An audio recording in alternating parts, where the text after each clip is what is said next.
Okay, I'm going to show you a few of these sources I shared in the meeting, and we'll start with the Northern Maritime Museum.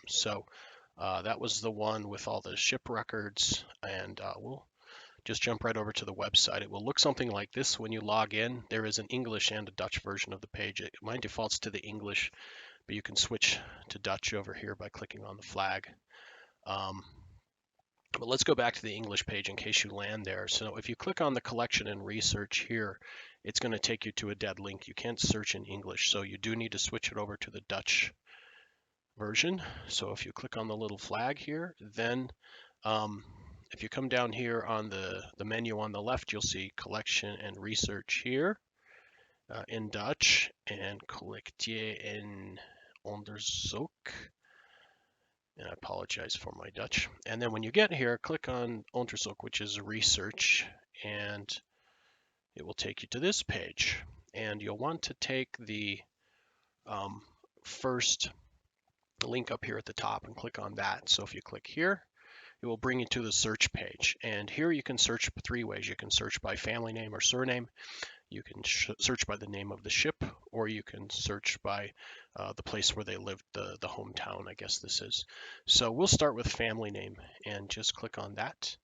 And we'll type in, and if you know your family were involved in the maritime industry, you should find records for them here, as long as they lived in the northern part of the country or did some work there. But we'll go with Walters because they were well known as a family that worked in this industry, and you'll see all the results here. And if you come down, you'll find Hendrik Walters, who was a well-known ship's captain, a skipper who came to Ogden. And anyway, if you pick a record here, you can sort these, by the way, up here at the top by say if you wanted to, they're all the same last name, but you can go to the first name here and then search down. And for example, here you would see Hendrik, and you could click on that, and it will give you the details of he was a captain, and it will have the age if it was listed, and all sorts of different information here. So anyway, hopefully this is a useful research tool for you. I found a lot of great information in here about my family members who worked in the maritime industry. All right, the second one that I had listed was the page in Ancestry for the Dutch East India Company crew. And this goes from 1633 to 1795. So these are very old records, but really easy to use. You're right here on Ancestry. If you click on the link I included in my presentation, which was here, this first one, it will take you to this page. And make sure you're logged in to Ancestry. And then you could type in first and last name. So in my case, I'll put in cap, and you could narrow these down. If you get a lot of results, you can come back and enter the city or the county, or the municipality or whatever of where the family lived, and you may narrow down those results. In my case, I'll try that here in a minute, but let's start with just the last name, and we'll see what comes up. And here you go, lots and lots of records, and you can go in and it's kind of scan by departure date and place, and here you may be able to narrow it down. In this case, there are, 47 results that we had. So I could go to the second page. It looks like a lot of these were in parts of the country where my family wasn't living, as far as I know at this time. But anyway, if you want to go back to the search page, you can narrow these down. And you could even search by location. For example, the Hansen family, if we search, oops, in Delft. So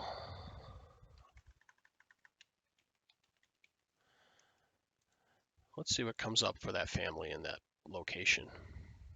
Yeah, sure enough, there they are. And you can see they departed from Groningen quite frequently. And again, here there are 524 results. So pages and pages of results. And you can go in and view the individual records. Say if we wanted to look at this one here, we would Hendrik Hansen. This was 1783, the departure. And this is all pulling from Vivas V. So another source that you're probably familiar with if you're doing Dutch research, but it is a really nice, clean way to look at this and search it very quickly. Okay, the next thing that I talked about was this Dutch surname database, and this is kind of a fun thing just to play with. It shows records from 1947 and 2007, so that 60-year gap shows kind of how some of these families migrated during that time around the country, and you'll see heavier concentrations, especially of families that lived in more rural areas and maybe less common surnames. It's much easier to find them. So let's go to the website here. So when you come in, it will look like this, and there is a Dutch version as well, but I think I sent you the link for the English version. If not, you can click the little flags and switch back and forth from Dutch to English. So going to the English version here, let's just try one of the common names in Ogden in the Dutch community. And we hit search, and here we go. We're now looking at the 2007 concentration. So the name is really pretty prevalent throughout different parts, but you see the darker municipalities are where the heaviest concentrations are. And if you scroll over them, you can actually see the number. So how many people with that surname were listed in the phone directory in 2007. So you've got 27 here. You've got 38 here, so yeah, definitely a heavy concentration. Groningen 82. If we go back to 47, we just click this little link next to 47. And by the way, this is the number of people on the scale here. So you can see by the color scale how prevalent that name was.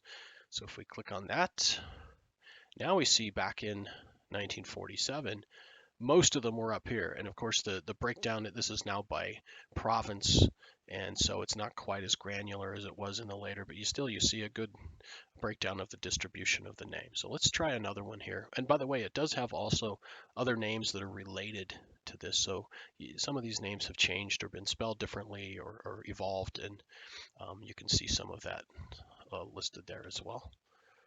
We'll look at Boekbe, who's from my family line.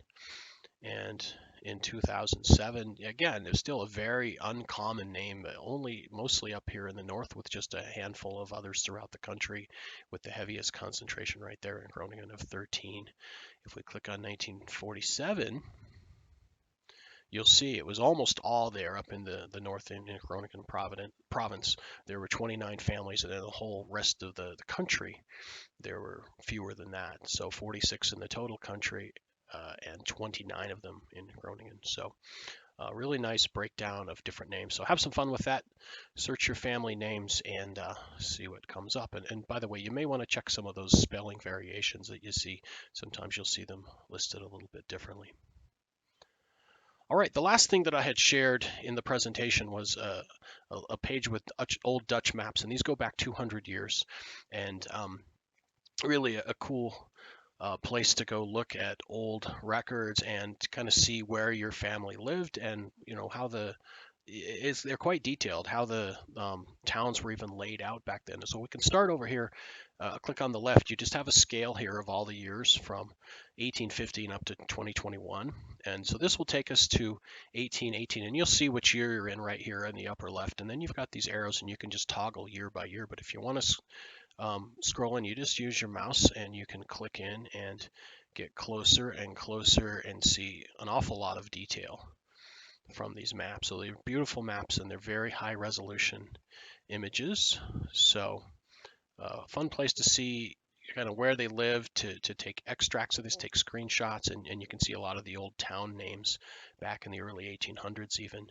And then as you click through, say you're in 1818 here, and you want to go and move forward, you can just use this little arrow here and toggle forward to 1819, 1820, and then it will recreate. It doesn't change every single year, but now we've got a new map here in 1821, so you could zoom in on that, and you can continue to do that here and click through maybe a few more years and then see another new version of the map. Or you can just drag it over here, click on it, and drag it over on the left and drill down. But again, these beautiful maps, they were all hand drawn back then, and as you get in closer, it even pulls in very detailed municipal maps that will show the old canal systems and properties and things like that in different times. So really a nice resource, and hopefully you find this of use.